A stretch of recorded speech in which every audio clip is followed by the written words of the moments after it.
Hello, John from Peter Tyson.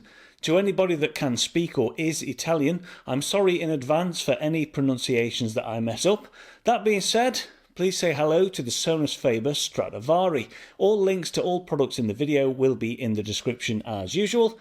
Let's just crack on.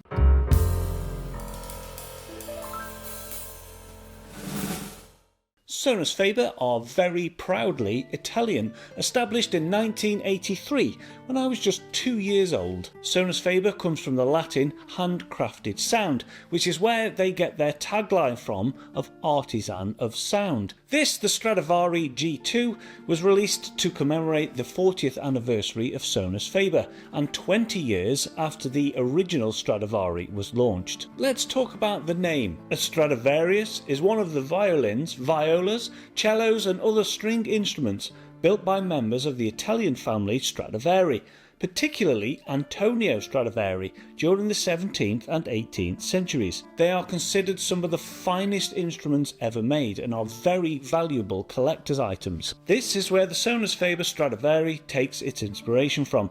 Hand-built like a beautiful stringed musical instrument. 7 layers of lacquer give them that polished finish, and they're just gorgeous. I even like the unusual acoustically transparent covers, another reference to a string instrument. The design is not just pretty, it's functional too, and that unique shape gives them some of the character that you hear when you listen to them. There are no parallel surfaces within the acoustic chamber. This prevents standing waves.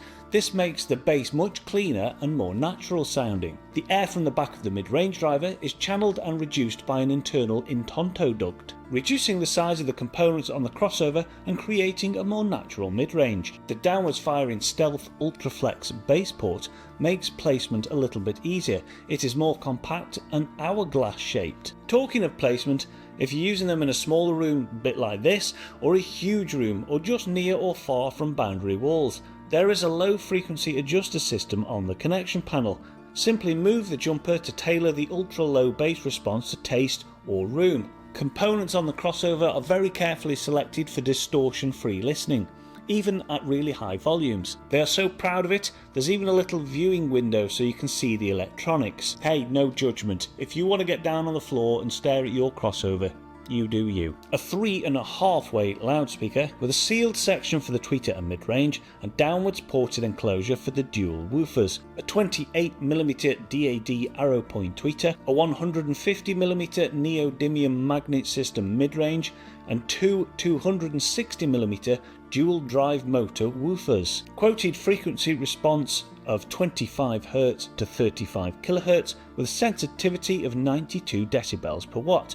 Recommended amplifier power of 100 watts to 600 watts into 4 ohms. Not an issue for the magnificent Linn Klimx Solo 800 monoblocks that I have running them in this room. If you want to know more about them, I'll leave a link to my video in the description. The rest of the system consists of the Linn Klimx DSM streamer and the wonderful Linn Sondek LP1250 that I still have here, so it'd be rude not to play some lovely vinyls on it. Like the other Sonus Faber speakers that I've heard here, they're very natural sounding and an absolute pleasure to sit and spend some time with. They just present music beautifully and make it so enjoyable. The soundstage is just huge and expansive, and they have that Sonus Faber sound just bigger, and it just gets under your skin. I think you have to listen to a few pairs of Sonus Faber to get what I mean. This room is not huge, and even with the crossover bass controls on the maximum setting,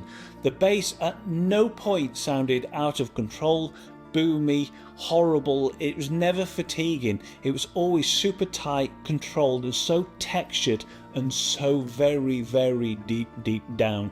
The low frequency extension is absolutely staggering. It's a bit like there's a subwoofer 2 floors below you rumbling away. It's absolutely fantastic. There are more accurate speakers if you want that super analytical sound, but for just pure enjoyment, to just add so much soul into the sound, I just can't explain it. You have to listen to it yourself. Dark Side of the Moon on the LP1250 through this was an absolute event.